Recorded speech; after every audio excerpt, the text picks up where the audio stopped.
जय जगन्नाथ सांगने आपको स्वागत करुच्ची मोर आउ एक नुआ ब्लॉग को। तो मुझे आसी पहुँच जाइए नरेंद्र पुष्करिणी बा नरेंद्र पोखर चाप देखा।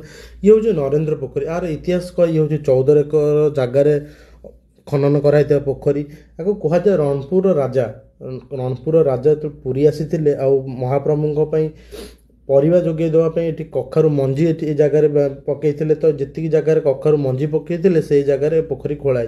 आर अनेक अनेक इतिहास अच्छी कहुए कपिलेन्द्र देवर भाई ना था नरेंद्र नाम अनुसार आना नरेंद्र पोखरी ये हूँ नरेंद्र पोखरी जो प्रभु वर्ष को थे आसने चाप खेलने देखो के सुंदर कारुकार्य हो मंदिर चारिपार्श्व ये यार टोटाल राउंड हूँ 14 एकर जगार पुष्करिणी ठीक माने खनन कराई। आप देखते भिडियो आउ मजा नि बहुत सुंदर सुंदर कारुकार्य होते बहुत बढ़िया लगुच। तो देखा आप नुआ ब्लॉग रे।